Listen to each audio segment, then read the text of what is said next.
अस्सलाम वालेकुम। Welcome to my YouTube channel Video Updates Tech. तो कैसे हैं आप सब। आज की इस वीडियो में हम MCM 301 के लेक्चर नंबर 23 से 45 तक क्लियर करेंगे। बिना टाइम वेस्ट के चलते हैं अपने वीडियो की तरफ, लेकिन इससे पहले अगर आप मेरे चैनल पर फर्स्ट टाइम आए तो उसको सब्सक्राइब लाजमी कीजिएगा, बेल आइकन बटन क्लिक कर दें ताकि आपको न्यू अपडेट्स मिलती रहे। MCM 301 lecture number 23 visual aids. What is one major purpose of using visual aids in an oral presentation? मतलब कि विजुअल एड्स ओरल प्रेजेंटेशन, जैसे ओरल प्रेजेंटेशन फिर सुनने वाले जो हम बोलते हैं ओरल, ठीक है। To help listener remember that, तो उससे क्या होती है, हेल्प हो जाती है लिसनर की, जो सुनता है ना, रिमेंबर द टॉक, उससे याद हो जाती है जो वो बात कर रहा होता है, ठीक है। मतलब जो ज़्यादातर सामीन को वो बात ज़्यादा देर तक याद रहती है, ठीक है। उसका नेक्स्ट है, which factor should be considered before selecting a visual add. तो इसमें हमारे पास है, मतलब कि हमें क्या करना चाहिए, सिलेक्ट विजुअल एड्स बिफोर, पहले उससे पहले हमें ऑडियंस साइज देखनी चाहिए। जाहिर सी बात है कि हम अपनी स्पीच रेडी करके जाएं 100 ऑडियंस के लिए और वहाँ पे आ जाए 500, तो जाहिर सी बात है हम एक तो घबरा जाएंगे, दूसरी हमारी आवाज़ इतनी नहीं होगी सब तक पहुँच सके। तो ऑडियंस साइज पहले चेक करना बहुत जरूरी। इसके बाद MCQ नंबर 3 है, which of the following is a popular type of visual aids. Popular type क्या है विजुअल एड्स की, वो हमारे पास है कंप्यूटर बेस्ड प्रेजेंटेशन, ठीक है। जो कंप्यूटर बेस्ड प्रेजेंटेशन होती है, जिससे हम कंप्यूटर से, आप अभी ये देख रहे हैं तो इसको कहते हैं popular type of visual aid, ठीक है। उसके बाद नेक्स्ट हमारे पास शॉर्ट क्वेश्चन इसी चैप्टर के आ जाते हैं। Visual aid, what are visual aid? Visual aid are material और media used during oral presentation to support a speaker message, the help explain ideas, attract audience attention, ठीक है। या उसको अंडरस्टैंड करना है, back information as a remember. Example जैसे include computer presentation, videos होगी, slides होगी, या वीडियो लेड होती हैं, ठीक है, जो आसानी से समझी जा सके, ऑडियंस को भी आसानी से समझ आए, ठीक है। उसके बाद नेक्स्ट हमारे पास इस चैप्टर का लॉन्ग है, what is important visual aids and factor and consider while selecting for a presentation. Visual add जैसे मैंने आपको बता दिया, तो सारा आपने विजुअल एड्स के बारे में बता देना इसके अंदर के विजुअल एड, इसमें बजट वगैरह कम होता है, इसमें ऑडियंस को सही आवाज़ आ जाती है, ऑडियंस साइज पहले हमें देखना होता है। विजुअल एड जैसे प्रेजेंटेशन हो गया, हमें चाहिए कि हम सपोर्ट मतलब करें स्पीकर की, और अगर नहीं सही तो उसका स्पीकर रिप्लेस करें, मतलब कि ऑडियंस ज़्यादा आ गई है तो ये नहीं होते, हम वैसे ही जो पहले था वही करते रहना, ठीक है। उसके बाद चैप्टर नंबर 24 है, visual aids overhead transparency. What is the major advantage of overhead transparencies. तो इसमें जो हमारे पास मेजर एडवांटेजेस है वो हमारे पास है, the presenter can face the audience. Presenter क्या कर सकता है, ऑडियंस को फेस टू फेस यानी कि देख सकते हैं, ठीक है। What is the relation techniques in overhead projection. तो इसमें हमारे पास रेवोल्यूशन में है, बी वाला option, revealing information point by point, ठीक है, point by point information reveal करना। उसके नेक्स्ट हमारे पास है, what should presenter do when undivided audience attention is needed। तो हमें क्या चाहिए, प्रेजेंट क्या हो जाए, अनडिवाइड हो जाए, ऑडियंस अटेंशन की उनकी इज नीडेड, हमें ज़रूरत हो कि उनकी तवज्जो ख़त्म हो जाए ऑडियंस की। तो ऐसा मतलब क्या होता है, वो होता है turn off the project, projector, अगर हम प्रोजेक्टर को बंद कर देना तो ऑडियंस की तवज्जो कम हो जाती है, ठीक है। पूरी तवज्जो खत्म हो जाती है और वो स्पीकर पर आ जाती है, ठीक है, जो बोल रहा होता है। What are overhead transparency? Overhead transparency are transparent sheet containing text हो गया, चार्ट हो गया, कोई भी पिक्चर होगी, ठीक है। They are display on the screen tough overhead projector. They help present explain information clearly while maintaining eye contact with the audience, ठीक है। उसके बाद ये लॉन्ग क्वेश्चन भी है, बेनिफिट क्या है। जाहिर सी बात है, इसके बेनिफिट यही है कि अगर हम कोई भी प्रोजेक्टर पे कोई चीज़ दिखा रहे हैं तो सबका फोकस उसकी तरफ ध्यान हो जाएगा, वो गौर से देखेंगे। जैसे हम प्रोजेक्टर बंद करते हैं तो कुछ का फोकस कम हो जाता है। जिस प्रोजेक्टर पे बहुत फ़ायदा होता है, प्रोजेक्टर ऑन करने से ना हर एक की आदत, मतलब नज़र उसी पे होती है प्रोजेक्टर पे, मतलब वो क्या बता रहा है क्या नहीं बता रहा है, ठीक है। उसके बाद नेक्स्ट हमारे पास है एमसीएम का election 25 video layers flip chart and handouts. Why the flip chart useful during brainstorming seasons? तो ये हमारे पास है, दे रिकॉर्ड ऑडियंस आइडियाज इमीडिएटली। तो उस मतलब इसमें क्या पता चलता है, इसमें ये होता है कि ऑडियंस के जो आइडियाज होते हैं ना वो हमें वो रिकॉर्ड की जाती हैं, ठीक है, इमीडिएटली के अब ये क्या पूछने वाला है, अब ये क्या कहने वाले हैं, ये चीज़। What are the main advantage of flip chart? इसका मेन एडवांटेज ये है कि it does not require electricity. इसमें हमें इलेक्ट्रिसिटी की ज़रूरत नहीं है, क्योंकि इसमें प्रोजेक्टर नहीं होता तो इलेक्ट्रिसिटी की ज़रूरत भी नहीं होती। Why should handouts be distributed if the presenter wants to audience focus fully on the speech? तो इसमें हमारे पास जो करेक्ट है वो at the end of presentation, मतलब कि जब हम हैंड आउट को डिस्ट्रीब्यूट करते हैं, प्रेजेंटर वहाँ चाहता है कि ऑडियंस क्या करे, फोकस करे फुल्ली ऑन द स्पीच, तो at the end of presentation क्या मतलब। आप यूनिवर्सिटी कॉलेज लेवल में भी होंगे, जैसे आपका कॉलेज लेवल या स्कूल लेवल सॉरी ख़त्म होने वाला होता है, तो एक मंथ पहले है ना, स्कूल में थे तो अब कॉलेज वाले लोग आएंगे, सर आएंगे, आपको कुछ वो दे देंगे प्रेजेंटर, ठीक है, और मतलब कि कहेंगे ये देखो ये हमारी कॉलेज में दाखिला वगैरह लो। ऐसे ही अब जब कॉलेज आपका एंड होने वाला है तो यूनिवर्सिटी वाले आते हैं, वो आपको दिखाते हैं कि आप इस यूनिवर्सिटी में दाखिला लो, ठीक है। What are the benefit of handouts in a presentation? Benefit क्या होते हैं? बेनिफिट यही कि handouts are printed material given the audience during after presentation. Presentation के बाद हम वो मटेरियल उनको दे देते हैं। They reduce need for note taking, provide accurate and information, allow additional detail the share and help absent or late audience obtain the presentation material, ठीक है। जाहिर सी बात है, अगर कोई एब्सेंट भी है तो हैंडआउट्स बाद में उसको भी दिखा दी जाती हैं, दोस्त कहते हैं यार ये ले तू भी दे। अगर कोई लेट है तो एंड पे उसको फिर भी प्रेजेंटेशन मिल जाती है, ठीक है। वो उसके बाद इफेक्टिव एंड बेनिफिट्स इसके हमने बता दी, ये सारी चीज़ें हमने इसमें बताई।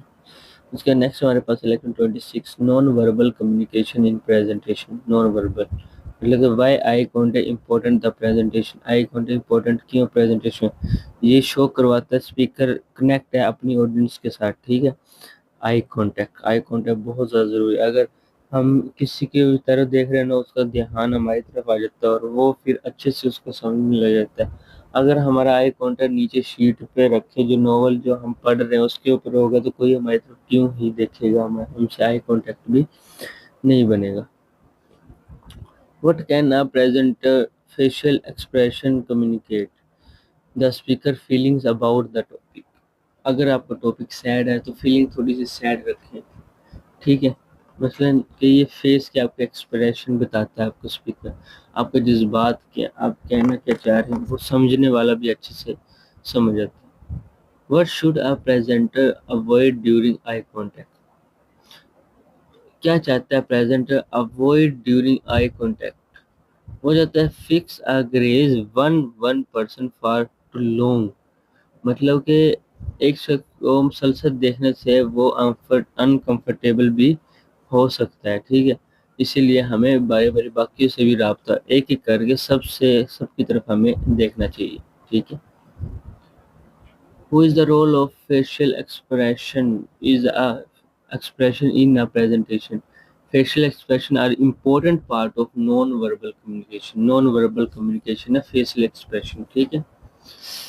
They show the presenter feeling and help the audience understand the message more clarify. A confident, natural, and expansive face can create interest and encourage a positive audience response, ठीक है। इसके बाद चलते हैं नेक्स्ट।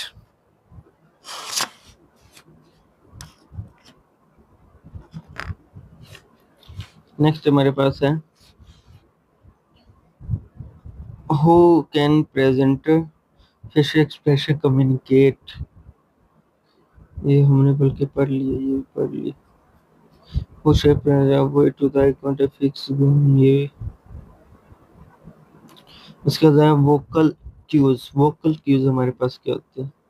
वोकल क्यूज यानी कि what is not a main character of speaker, तो वो हमारे पास हैंड राइटिंग होती है। वोकल क्यूज हमारे बोलने का तरीका, हम कैसे बोले, पिच, वॉल्यूम, रेट, हर चीज़ हमारी देखी जाती है। हम चिल्ला के बोल रहे हैं, आहिस्ता बोल रहे हैं, गुस्से में बोल रहे हैं, सैड बोल रहे हैं, ये सारी चीज़ें पिच वगैरह भी इसके अंदर है, लेकिन हैंड राइटिंग इसमें नहीं आती क्योंकि इसमें सिर्फ हमने बोलना होता है।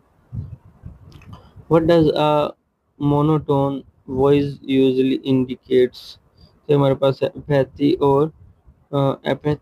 और बोर्डम, ठीक है। मतलब कि मोनोटोन आवाज़ में पिच जिससे हमारे स्पीकर की तब्दीली वगैरह, उसकी दिलचस्पी वगैरह महसूस दिलाती है कि वो कितना दिलचस्प है अपनी ऑडियंस के साथ प्रेजेंटेशन देने में। वह is clear articulation important in a presentation, तो ये हमारे पास है it helps the audience understand each word. ये हेल्प करता है ऑडियंस की कि वो समझ सकें हर वर्ड को, ठीक है, कि वो बोलना क्या चाह रहे हैं। उसके वोकल क्यूज क्या होते हैं। Vocal cues are non verbal signals communicate through the voice, voice के जरिए हम ये कम्युनिकेट करते हैं। इसमें हमारे पास इंक्लूड होता है pitch, volume, rate, tone, articulation, punctuation, हर्सिस एंड साइलेंस। इम्पोर्टेंट क्यों है vocal cues is effective oral presentation, क्योंकि इसमें हमारे आवाज़ के ज़रिए पता लगता रहता है लोगों को, ठीक है। पिच के हमारे मतलब हमारी आवाज़ कैसी है, हाई है या लो है, ठीक है। रेट क्या है, हमारी स्पीड क्या है स्पीकिंग की, वो ठीक है, स्लो है, तेज़ है, कैसे हम बोल रहे हैं। आर्टिकुलेशन, पंचुएशन और इफेक्टिव डिलीवर। उसके बाद handling question and answer, lecture 28। What is the first step is handling audience question effectively? तो ये हमारे पास है एंटिसिपेटिंग, ठीक है। मतलब कि प्रेजेंटर को प्रेजेंटेशन और सवालात से पहले मतलब अंदाज़ा लगाना कि नेक्स्ट आने वाला मतलब बंदा क्या पूछने वाला है। नेक्स्ट जो मेंबर है, जो ऑलरेडी मेरे ऑडियंस बैठे, वो क्या मुझसे पूछ सकते हैं, कि क्या पूछने वाला, अंदाज़ा लगाना। Why should a presenter prepare both summary and expand answer? तो इसका जो हमारे पास करेक्ट एमसीक्यूज है वो to respond according to the available time and audience needed, ठीक है। प्रिपेयर करता बोथ समरी और एक्सपेंड आंसर को, उनकी आंसर देने को भी और समरी को भी, मतलब कि एंड में आंसर देने भी प्रिपेयर करता है। जिससे क्या होता है टू रिस्पॉन्स अवॉइड, उससे टाइम भी बचता है और ऑडियंस की ज़रूरियात भी पूरी हो जाती हैं कि वो क्या चाहते हैं, वो कुछ पूछना चाहती थी, उनका मकसद क्या था, उनका क्वेश्चन कोई है तो वो पूछ सके। उसके नेक्स्ट है when should a presenter revise the presentation contact content। जब हमें चाहिए प्रेजेंटेशन क्या करे, रिवाइज करे प्रेजेंटेशन कंटेंट, तो क्या होता है, when the same question are repeatedly raised, ठीक है, उनको बार बार सवालात को पढ़ना, पॉइंट टू पॉइंट प्रेजेंटेशन इससे ज़्यादा अच्छी बन जाती है, ठीक है, और मज़ीद वाज़ेह भी हो जाती है क्या क्या चीज़ें उसके अंदर आपको याद करनी। What are the four steps of handling question and answering in a presentation? The four side steps are anticipating, answering, reviving, reviewing and rehearsing, ठीक है। ये फोर स्टेप बहुत ही ज़्यादा ज़रूरी है। एक में आप उसको एंटिसिपेटिंग करें, वाज़ेह करें उसकी बात को, उनके दूसरों के जवाब दें, आंसरिंग, रिवीइंग करें जो आपने लेके आए हैं, जो आपने प्रेजेंटेशन दी उसकी रिवीजन करें बार बार, और रिहर्सिंग मतलब बार बार अपने ही उसमें घर में या जहाँ पे भी आप प्रेजेंटेशन की प्रिपेयर कर रहे हैं उसकी रिहर्सिंग करें, बार बार बोलें। उसके बाद है presentation can prepare for and handle audience question and objection effectively. Audience question comments first के प्रेजेंटेशन को चाहिए कि वो एंटिसिपेटिंग पॉसिबल क्वेश्चन करे, second answer anticipating question objection, ठीक है, यही एमसीक्यूज और लॉन्ग क्वेश्चन भी आप लिख सकते हैं, और यहाँ का डर ना खत्म हो, ठीक है। MCM 301 Lesson 29 Preparing the Effective Business Writing। Effective business writing क्या होती है, मतलब वो स्टेप प्लानिंग का जिसमें क्या करना, डिटरमाइन द पर्पस, जिसमें तय किया जाता है मैसेज का पर्पस, ये होता है कि इंफॉर्मेशन दी जाती है किसी को या तरतीब दिया जाता है उसके अंदर उसको शामिल करना, ठीक है। Why should a writer consider the reader before writing, ये हमारे पास है to select stable content and approach. उसका नेक्स्ट है which stage comes after the organizing stage, तो हमारे पास है ड्राफ्टिंग स्टेज, ठीक है, जो मतलब कि टॉपिक को तरतीब देना और मैसेज राइट करना, बिगनिंग के लिए बॉडी वगैरह बनाना उसकी मतलब मैसेज की, और एंडिंग लिखना। What is the main stage of effective business writing? The main stage of effective business writing is planning, organizing, drafting और एंडिंग, ठीक है। उसके बाद नेक्स्ट हमारे पास प्लानिंग स्टेजेस में कौन कौन सी हैं, फिर उनके बारे में सारा कुछ आपने बताना है।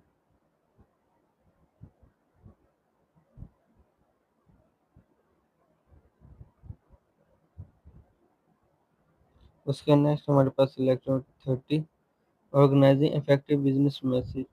What is the main purpose the organise stage business writing, इसमें मेन ये था to decide the topic and their order, कि आप जो स्टेज पे आए हैं तो आप ऑडियंस से कहें कि हाँ भी मुझे दो टॉपिक, मैं किस पे बात करूँ, ये थोड़ा सा मुश्किल होता है। Why should a writer do before doing business कहाँ पे गया, during ये भी नहीं है। Why should writer before drafting a business message,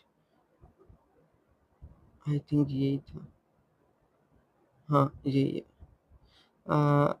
organise the topic and stable order, ठीक है, मतलब कि ड्राफ्टिंग से पहले आइडियाज ताकि फिर उसको ज़रूरी तरतीब दे सके, समझ सके और मतलब आसान कर सके ऑडियंस के लिए, उसको उसकी चीज़ की समझ आ जाए। उसके नेक्स्ट है which approach is generally stable for a positive और रूटीन बिजनेस मैसेज, तो ये हमारे पास होता है डायरेक्ट अप्रोच। डायरेक्ट अप्रोच में क्या होता है पॉजिटिव या रूटिंग मैसेज में मेन आइडिया इसलिए किया जाता है, आमतौर पर इस्तेमाल शुरू में ही इस्तेमाल कर लिया जाता है। डायरेक्ट अप्रोच मतलब कि डायरेक्ट पहले ही उसको वो मेन बात बता देते हैं, बाद में फिर उसकी तारीफ या जो भी करना वो करे। What is meant by organizing business message? तो इससे हमारे पास ये है कि organize business message means arranging the topic and spotting information in a logical order before writing the draft। ठीक है, मतलब कि बिजनेस मैसेज को ऑर्गेनाइज करने का मतलब है कि ड्राफ्ट लिखने से पहले टॉपिक और स्पोर्टिंग इंफॉर्मेशन की जाए। ठीक है, जिससे क्या होगा कि ज़्यादा ज़्यादा आउटलाइन बनेगी और इससे ऑडियंस थोड़ा सा ज़्यादा उसकी तरफ माइल हो जाएगी। ऑडियंस बोल रहा हूँ, बिजनेस में ऐसे मतलब कि बिजनेस जो बिजनेस चला रहा है वो उसकी तरफ थोड़ा सा माइल हो जाएगा। ऑर्गेनाइज के बारे में ही लूँगा। उसके बाद नेक्स्ट हमारे पास election 31 preparing for effective business writing. ये हमारे पास होती है drafting stage. What should a writer do before starting the drafting stage? ये हमारे पास है कंप्लीट प्लानिंग एंड ऑर्गेनाइजिंग। ठीक है, उसके नेक्स्ट हमारे पास है how should a good news letter usually being? ये होता है write a good news with the good news के साथ। वो लेटर जो गुड न्यूज के साथ आगाज करता है, मतलब उसको शेयर करता है good news message. What is meant bye you view point in the opening paragraph? Forcing on the reader need and benefit, मतलब कि हमारे उसमें रीडर की नीड्स भी आ जाती है और उसके benefit.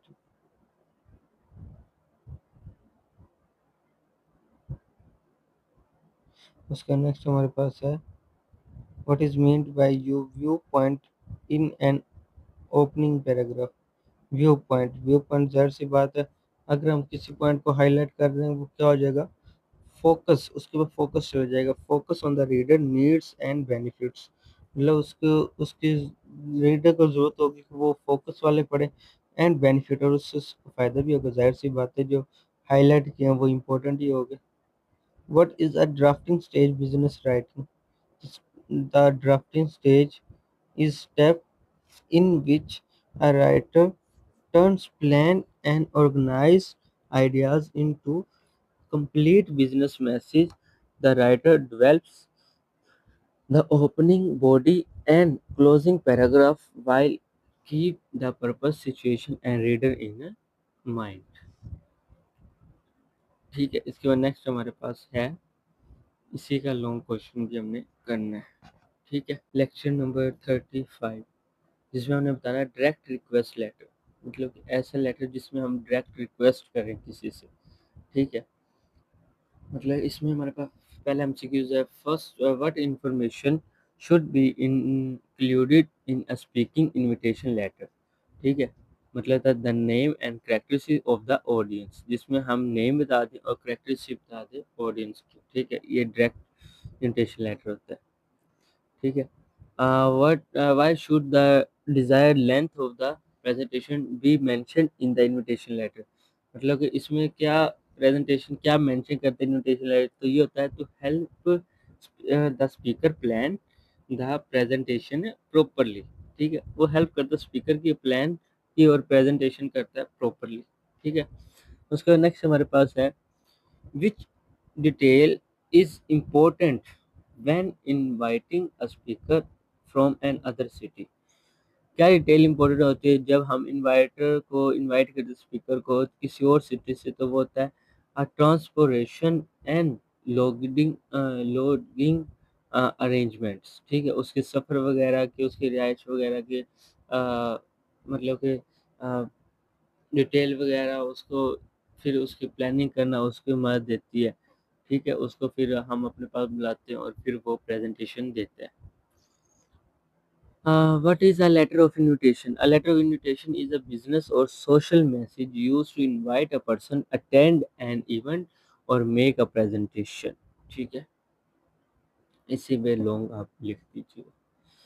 Disappointed news letter. Disappointed news letter जाहिर सी बात है वो लेटर जिसमें हम डिसअपॉइंट हो रहे हो, मतलब कि आगे वाला डिसअपॉइंट हो जाए वो लेटर पढ़ते ही, मतलब उसने उसे उम्मीद थी कि लेटर में ये लिखा होगा मुझे जॉब मिल गया, बट लेटर में लिखा होगा रिजेक्शन लेटर, तो वो हमारे पास होता है डिसअपॉइंटेड। ठीक है, why should a letter decline invitation be tactful and courteous। तो ये हमारे पास है to maintain a good relationship with the sender. इससे क्या बनता है, एक अच्छा रिलेशनशिप बनता है उसके साथ, रीडर के साथ, अगर मतलब कि वो क्या हो, लेटर क्या हो, डिक्लाइन किया जाए। ठीक है, उसका नेक्स्ट है what approach is recommended for rejecting job application. तो ये हमारे पास होता है direct approach with the clear reason. Clear reason के साथ हम उसके जॉब की रिजेक्शन कर दें। ठीक है, उसके बाद नेक्स्ट हमारे पास है what should what should a writer do after rejecting the job application. क्या चाहिए होता है, मतलब राइटर क्या करता है आफ्टर रिजेक्टिंग जॉब एप्लीकेशन, तो वो हमारे पास है सजेशन पॉसिबल अल्टरनेटिव्स और फ्यूचर ओपनिंग्स। ठीक है, फ्यूचर ओपनिंग्स या अल्टरनेटिव बनाने से एप्लीकेशन के साथ गुड विलिंग बरकरार रखी जाती है। What is the important guidelines for rejecting job application. तो a job rejection letter should use direct approach, clearly state why the application was not selected and suggestion alternatives where possible। उसके बाद next हमारे पास है letter 39 disappointed news letter. वही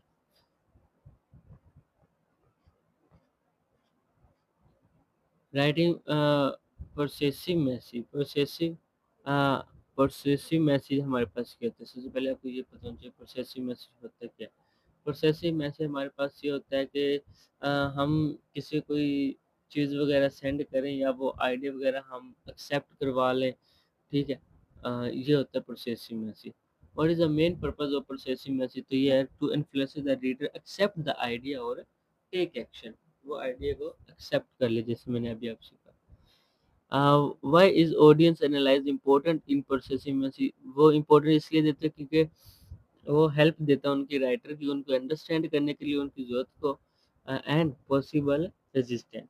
ठीक है, possible resistance के लिए, समझने के लिए। ठीक है, उसके बाद नेक्स्ट चलते हैं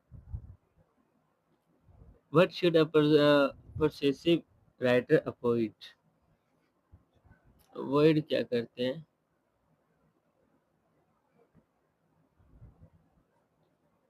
कहाँ पे चला गया,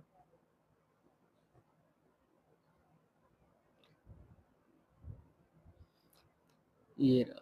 what should a persuasive writer avoid, वो अवॉइड करता है मैनिपुलेटिंग द ऑडियंस, मैनिपुलेट करना ऑडियंस को। ठीक है, उसके नेक्स्ट हमारे पास परसेसिव मैसेज हमारे पास क्या होता है, और परसेसिव मैसेज जिसमें message written the convince the reader to accept an idea buy product and support a, मतलब ऐसा आइडिया या ऐसा वो चीज़ देना कि वो उसको एक्सेप्ट कर ले आइडिया को, ऐसा होना चाहिए। ठीक है, इसको कहते हैं परसेसिव मैसेज। प्लानिंग और परसेसिव मैसेज, इसमें हमारे पास सबसे पहले तो मतलब planning is very important. Persuasive message usually audience may be busy, uncertain resistance change। First step analyse करना हमने पर्पस को, analyse the purpose. Second audience को देखना है। थर्ड हमने एस्टेब्लिश करना है क्रेडिबिलिटी। और फाइनल में हमने वो सारा फिर उनको ऐसा आइडिया और ऐसी चीज़ देने के वो उसको एक्सेप्ट कर लें। उसके बाद राइट प्रोसेसिंग में से AIDA, attention, interest, desire and action. What does AIDA, attention. ठीक है, फिर हमारे पास आ गया इंटरेस्ट, फिर desire and action. What is the main purpose of desire stage AI? Desire क्या है? तो एक्सप्लेन करता है how to change will benefit the audience. हम कैसे चेंज बेनिफिट्स को कैसे मतलब कि हम कैसे चेंज कर सकते हैं विल बेनिफिट द ऑडियंस, और जिससे ऑडियंस को बेनिफिट भी हो जाए। Which appeal is more stable for the complex or important decision? तो ये हमारे पास है लॉजिकल अपील। कौन सी है? Logical appeal. उसके बाद है what are the four stage of the AIDA model? तो interest, attention, interest, desire and action. ठीक है। Action attack the right reader, interest explain the relevance of message, desire show the benefit of evidence, and action the reader clear and easy step। AIDA इनके बारे में सारा अच्छे से बता देना, जैसे मैंने अभी आपको यहाँ पे बताया अभी। प्रोसेसिंग में continued, what should be processive return use the sport और claim। तो ये हमारे पास होता है वैलिड एविडेंस। ठीक है। जाहिर सी बात है स्पोर और क्लेम यूज़ करते हैं जब मतलब हमें जाहिर सी बात पता लग गया कि ये ऐसे है, तो हमारे पास एक वैलिड एविडेंस भी। What is faulty logic? Faulty logic हमारे पास क्या होता है? ये होता है incorrect reasoning use the influencer the reader. मतलब कि फॉल्टी लॉजिक में मजबूत एविडेंस की बजाय कमज़ोर या गुमराह रीजनिंग को इस्तेमाल किए जाते हैं। ठीक है। मतलब जो कमज़ोर होते हैं, जो गुमराह, उनको गुमराह कर दिया जाता है। What should the action stage of persuasive message do? तो ये हमारे पास है clearly tell the reader what to do. ठीक है। मतलब क्लियर, साफ उसको मतलब रीडर को बता देते हैं व्हाट टू डू। ठीक है। उसका नेक्स्ट हमारे पास है what is the difference between emotional appeal और logical appeal? Emotional appeal tries to influence the reader through feelings such as fear, pride, sympathy, happiness, or security. Logical appeal use facts, statistics, example, expert opinions, and clear reasoning convince the reader। मतलब emotional में उसकी feeling वगैरह, logical में उसके facts stats बताता है कि ये चीज़ें, ये इसके फैक्ट्स हैं, ये एक्सपर्ट ओपिनियन, हर चीज़ उसकी साफ वाज़ेह कर देता है। Important ethics and evidence of persuasive message, ये लोग आ सकते हैं। उसके बाद नेक्स्ट हमारे पास है प्रिपेयरिंग रिज्यूमे। बहुत इंपॉर्टेंट ये लेक्चर है वैसे तो, और ये अक्सर पेपर में इसमें से एमसीक्यूज लॉन्ग शॉर्ट आते रहते हैं। मेन पर्पस ऑफ रिज्यूमे, जाहिर सी बात है to present qualification for a job. हमें रिज्यूमे, वैसे तो आपको पता है हमारे इसमें सारी स्किल आ जाती है, हमारे स्टडी आ जाती है, हमने क्या किया क्या नहीं किया, हमारे पास कौन सी स्किल है, हमने कौन कौन सी क्लासेस कर ली, कौन सी डिग्री हमारे पास है।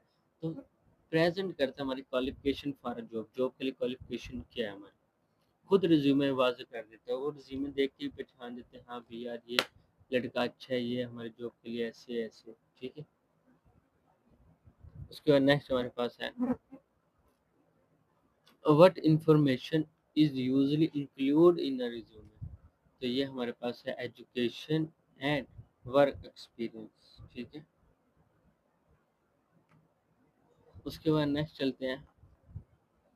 नेक्स्ट हमारे पास है why should resume be tailored for a specific job?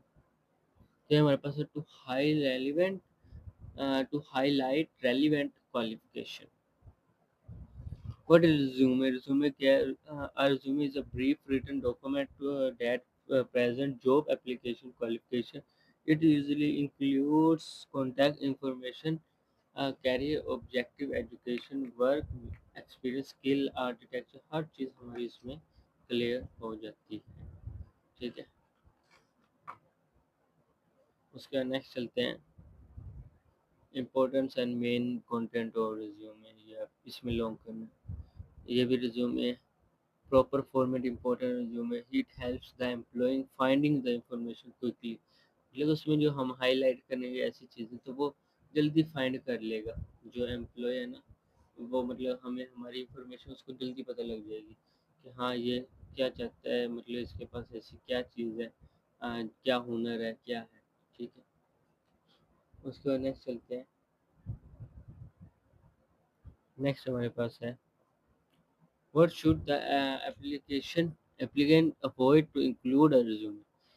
तो फॉल्स इंफॉर्मेशन, जो गलत इंफॉर्मेशन होती है, मतलब वो फिर उसके लिए नुकसानदेह भी होता है और वो जॉब से भी निकाला जा सकता है। Which type of resume focus main on the work history is reverse chronological order. तो ये हमारे पास क्रोनोलॉजिकल रिज्यूमे होता है, मतलब कि क्रोनोलॉजिकल रिज्यूमे में वर्क एक्सपीरियंस को सबसे रिसेंट जॉब शुरू में ही पुरानी जॉब की तरफ तरतीब दे देना कि पुरानी जॉब आपने क्यों छोड़ी है, क्या वजह थी, ये चीज़ें। ठीक है, chronological resume. What is difference between chronological and functional resume क्या होते हैं। अ क्रोनोलॉजिकल रिज्यूमे फोर्स करता है वर्क एक्सपीरियंस को और list job reverse chronicle order. और फंक्शनल रिज्यूमे हमारी फोकस करता है हमारी स्किल्स को, हमारी एबिलिटीज को, हमारे अचीवमेंट्स को। ठीक है, purpose of effective resume. Effective resume बहुत इंपॉर्टेंट है, ये आपने लाजमी याद कर लेना। Effective resume should present application qualification in a clear, professional and organized way. It should desire help the employment understand the applicant's strength. उसके बाद लास्ट हमारे पास है course main purpose of final overview. Final के बारे में उन्होंने लिख दिया, कम्युनिकेशन स्किल। ठीक है, इसमें हमारे पास the main purpose essential effective business writing, तो planning, organising, drafting, editing and professional. ठीक है, तो यहाँ पे हम अपनी वीडियो को एंड करते हैं। उम्मीद करता हूँ आपको कंप्लीट वीडियो की समझ आई होगी। जैसे समझ नहीं आई मुझे मैसेज कर दे, मैं आपको मतलब कमेंट